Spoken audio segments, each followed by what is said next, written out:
Hello, it's me. I am in the studio again.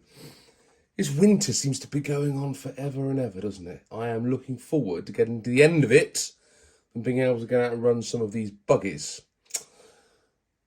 DT03. A little bit disappointing out of the track last year. It finished second overall in the first season of the OAG's Orchard Raceway, but last year it got knocked out in the first round. And I am not very happy with it. So it's coming back for another try this year, and hopefully we can do a bit better. What's lovely about this chassis is it's got some nice little hop-ups. It's got the carbon fibre front and rear towers, nice CVA shocks. I changed the tyres out, some Schumacher staggers and mini spikes. It's got a brushless Tamiya 17.5 turn motor in it. It's got some extra little bits and pieces on the inside as well. I can't remember what they all were.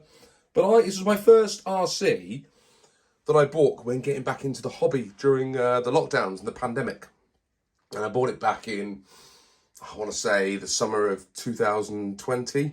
And took ages to build it, really. I was really methodical, built it up, bought some hop-ups for it, enjoyed taking it apart, putting it back together again about 5 or 6 times. And thought it was a great little buggy. Spent ages tuning it and getting it to drive right. You can notice I've even got different springs on the front to the rears, because that's how much time and attention I was paying to this.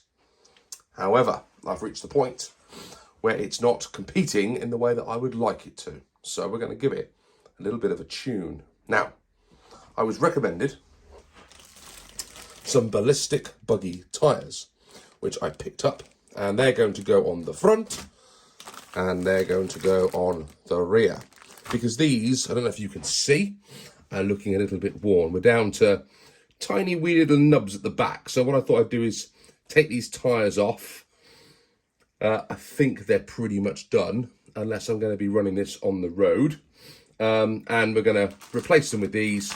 This has run, actually, a couple of times out on the asphalt, which is probably why I've worn the tyres down, because the brushless motor gives it a lot more power, or at least I think it does anyway. So we're going to get those off, put these on, and then I'm going to take out that brushless motor. I'm going to pop in a good old sport tune. Now, I think this is actually going to be quicker than that 17.5 turn motor. And this will be the first RC on the Orchard Raceway running a sport tuned motor. We've got a couple of torque tunes out there, but we don't yet have a sport tuned. So this will be the first. Now, I could have put a torque tune in this, but I think that brushless setup is slightly better than a torque tuned. So this is me going slightly better up to that sport tuned motor, and then we'll put that brushless motor into something else in the future. Haven't decided what yet. We can decide that as we go along. Right, enough waffling. Let's get on and put these upgrades on, and then I'll show you afterwards. And that was me thinking you wouldn't see me again until the end. As I was pulling the motor out, found out it's a 15.5 turn Tamiya brushless motor. Slightly better than I thought it was.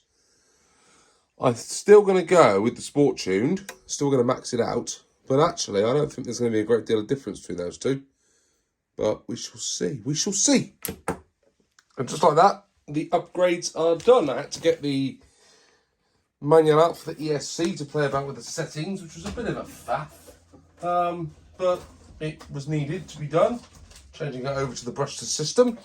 So what we've now got is a brushed sport tuned motor in the back of there, which you can just about see the label back there.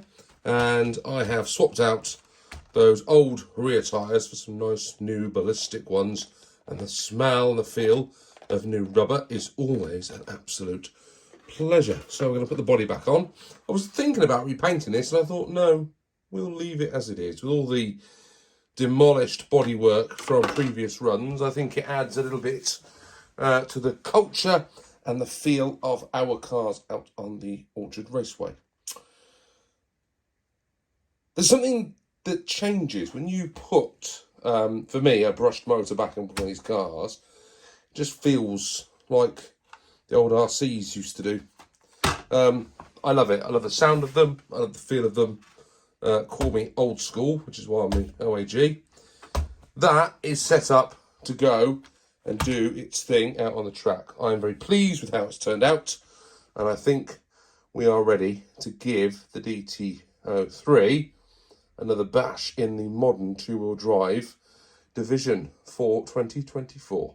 Thanks for watching, everyone. Nice little video. See you all soon on the OAG RC. Bye-bye.